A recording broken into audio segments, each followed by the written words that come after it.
बौद्ध काल में बुद्ध अपने शिष्यों को ज्ञान देते थे। ऐसे में जिस शिष्य का ज्ञान पूरा हो जाता था, बुद्ध उसे अपने धर्म प्रचार के लिए दूसरी जगह पठा देते थे। बुद्ध के उन शिष्यों में से एक शिष्य बहुत ही प्रसिद्ध था, जिसका नाम पूर्णकश्यप था।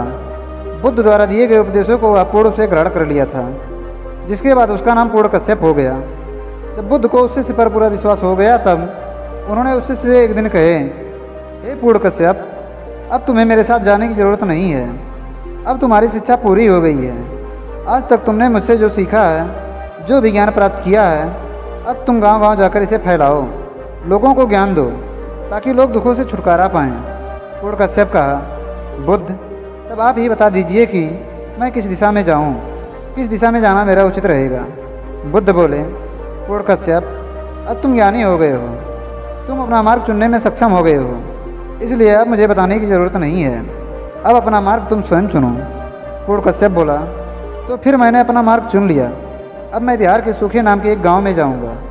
बुद्ध बोले, उस गांव के लोग तो बहुत जंगली हैं, बहुत ही दुष्ट स्वभाव के हैं। उन्होंने आज तक तो किसी सन्यासी को देखा ही नहीं। यदि तुम वहां जाकर सुख और शांति की बात किए तो लोग तुम्हारा जीना दुश्वार कर देंगे। बहुत ही आनंद आता है उन्हें दूसरों को दुख देने में। दुष्टता की मिसाल हैं वो।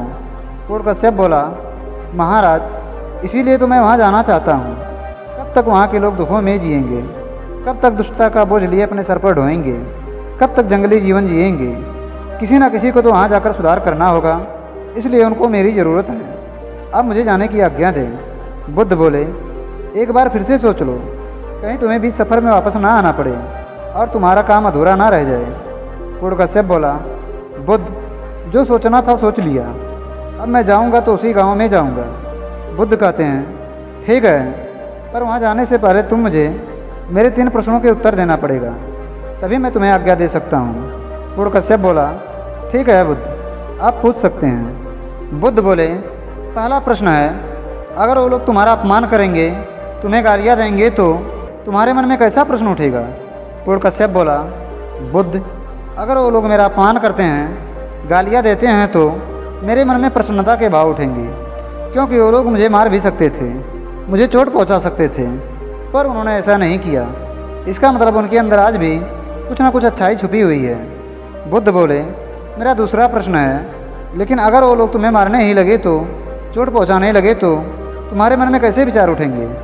पूर्णकश्यप बोला, बुद्ध, तब मैं ये सोचूंगा कि वे सिर्फ मुझे मार ही रहे हैं, सिर्फ चोट ही पहुँचा रहे हैं, पर मुझे जान से तो नहीं मार रहे हैं। इसका मतलब आज भी उनमें कुछ ना कुछ मानवता छुपी हुई है। बुद्ध बोले, ठीक है, अब मेरा आखिरी सवाल है, यदि वो लोग तुम्हें मार ही दे रहे हैं, तब मरते वक्त तुम्हारे मन में क्या विचार उत्पन्न होंगे?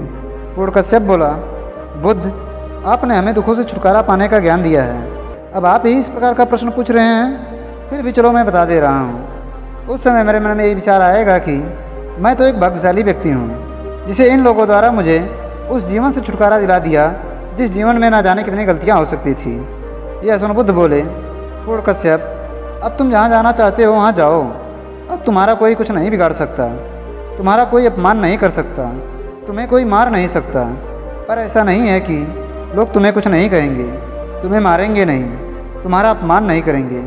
हो सकता है उनमें से कुछ लोग तुम्हारा अपमान करें, जान से मारने की कोशिश करें, लेकिन ऐसा करो सिर्फ तुम्हारे शरीर को कष्ट पहुँचा सकते हैं, तुम्हारे शरीर का अपमान कर सकते हैं, पर तुम्हारे मन के साथ, तुम्हारे आत्मा के साथ कुछ नहीं कर सकते, क्योंकि अब तुम शरीर के स्तर से उठकर मन के स्तर तक पहुंच गए हो।